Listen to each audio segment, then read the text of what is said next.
Using a spoon given to him by a guard, the prisoner pried open the baseboard along the wall and pulled out a small mirror he'd stashed there earlier. He then used the spoon's handle to smash the mirror into pieces. Finally, he picked out a rectangular shard from the fragments and examined it closely like he'd found buried treasure, because it was about to play a crucial role in what came next. Lucky for him, his cellmate spoke up just in time, snapping Mike back to reality. He quickly gathered up all the remaining shards from the floor. Just as he was about to flush them down the toilet and destroy the evidence for good, a guard suddenly showed up for routine inspection. In a panic, Mike shoved the mirror shard into his mouth, but the pieces in the toilet hadn't been flushed yet. If the guard spotted them, it would be game over. Fortunately, this check was just going through the motions. While the guard was patting down his cellmate, Mike quickly pulled the flush chain, washing away the evidence in the toilet. When the guard questioned him, Mike calmly explained he'd just used the bathroom and hadn't cleaned up yet. It sounded reasonable enough, and the guard didn't suspect a thing. Then the guard started thoroughly searching the room. Closets emptied, belongings scattered everywhere, even checking under the bed frame carefully, since someone had previously tried to escape by removing metal bars from the bed to dig a tunnel.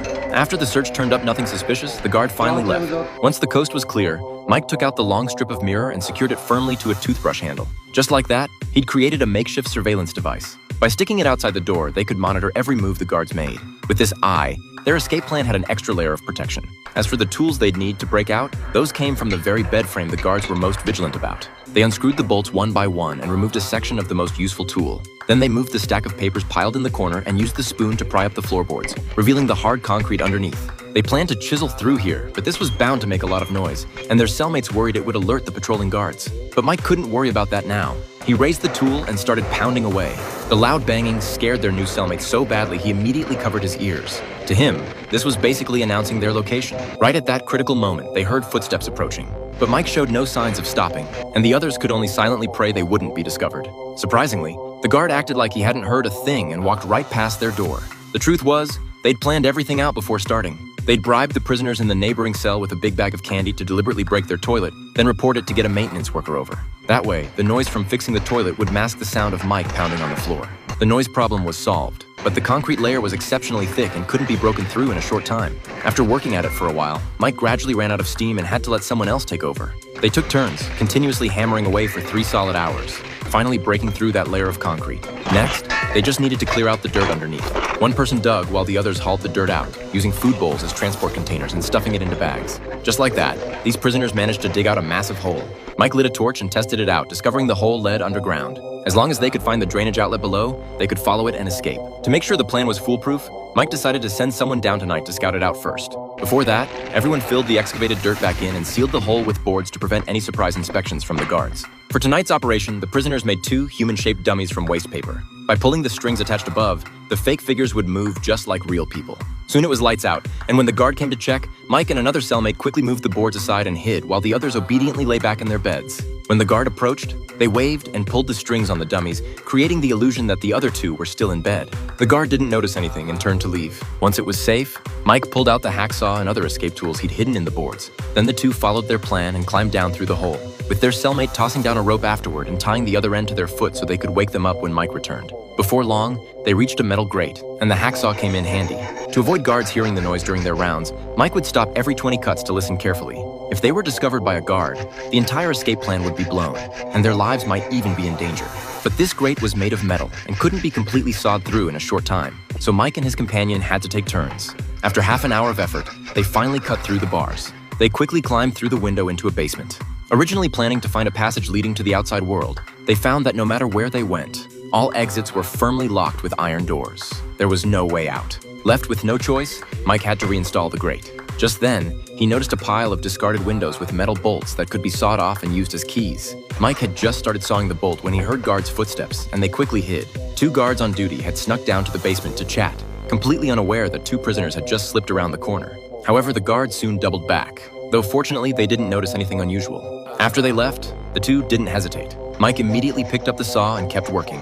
After 30 focused minutes of cutting, the bolt finally came off. Next, Mike couldn't wait to test it out. With a click, the iron door opened. They then pulled out pre-prepared kerosene lamps, lit them, and went inside. The corridor was long, and where it led was anyone's guess. The 2 had to risk being discovered by walking the length of the corridor to ensure their subsequent escape plan was foolproof. Fortunately, the prison's locks were all designed uniformly, so guards didn't need to carry a huge ring of keys around. Using the sawed-off bolt, they quickly reached another basement.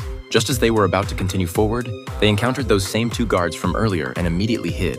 Luckily, the guards had just spotted a spider and stopped out of curiosity, but soon went back upstairs. Once the coast was clear, they continued to open the next cell door and headed down the unfathomable corridor.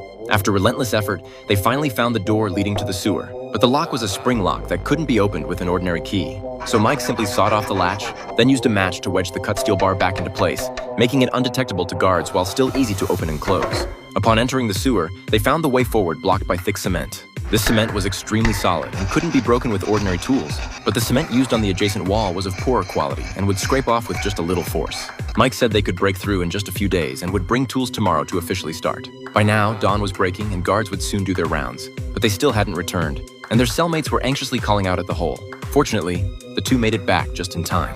After tidying up the scene, Mike and his companion quickly lay back in their beds, pretending they hadn't gotten up yet, and the guard didn't notice anything unusual. After this operation, Mike realized a critical problem. They didn't have a watch and couldn't keep track of time. If they'd returned just a few minutes later, they might have been exposed. To avoid arousing the guard's suspicion, they had to somehow get a timing device to track their operation time. To this end, one cellmate used the excuse of seeing the doctor to grab 2 glass bottles. Then while the guard wasn't paying attention, he secretly stuffed 2 handfuls of sand into his pockets. Even though they were searched every time they entered or left their cell, Charlie still decided to take the risk. Since sand couldn't be used to dig tunnels like metal bars or spoons, the guard didn't suspect him and let him through. Once they had the materials, they quickly made a simple hourglass. After testing, Mike found that each time the sand ran through took exactly half an hour. With this, they could roughly keep track of time. Soon, Mike and his companion brought tools to the sewer.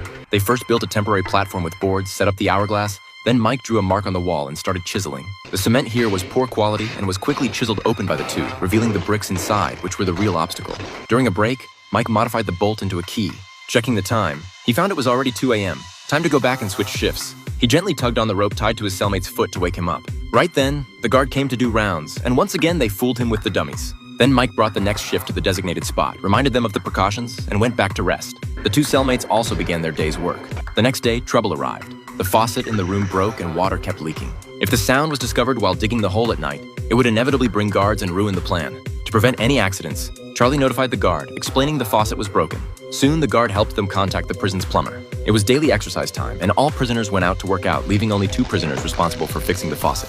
When everyone returned, the faucet was fixed. But when Charlie went to get items from the cabinet, he found things missing. Everyone quickly took inventory and discovered valuable items had been taken. The cellmate was furious and called the guard to report it. The guard quickly understood the situation and brought those 2 prisoners back.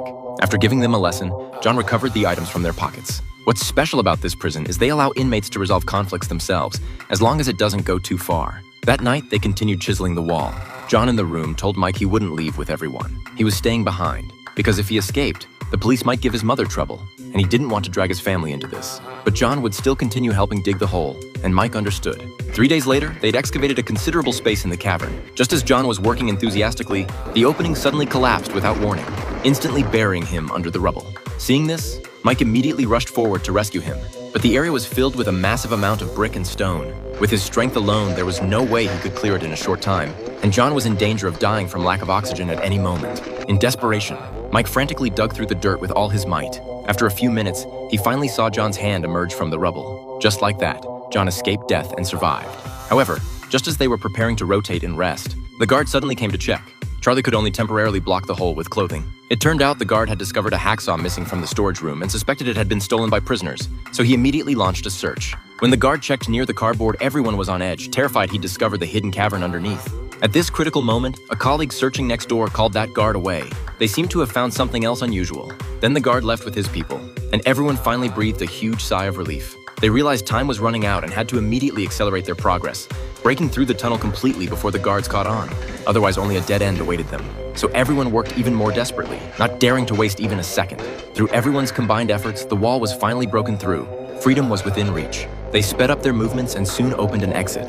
The cellmates crawled through one by one, and Paul followed right behind. Moving along the sewer, they quickly found a ladder and eagerly climbed up. When they emerged, they were standing outside the prison. The plan had actually succeeded. Seeing a taxi not far away, the two wanted nothing more than to get in the car and flee this place immediately. But they couldn't do that, because there were other cellmates still below, and if they were going to leave, they had to leave together. So they went back down and immediately told Mike the good news. After brief discussion, everyone unanimously decided to officially execute the escape that very night. Just as everyone was drawing straws to determine the order for tonight's departure, John finally couldn't hold back and expressed his thoughts. Though the cellmates were confused, freedom was right in front of them. Why would John still want to stay? They respected his choice. However, at this critical moment, a guard rushed over and told them the warden wanted to see Paul. This clearly wasn't good news, and everyone worried something might go wrong. The warden summoned Paul because his case had taken a turn.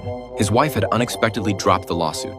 The backstory was that Paul had been imprisoned because his wife suspected he had an improper relationship with her sister. The three lived under one roof, which inevitably led to misunderstandings. Eventually, the argument escalated, and in her anger, his wife pointed a gun at him. Paul rushed forward to grab it. In the chaos, the gun accidentally went off, hitting his wife's shoulder.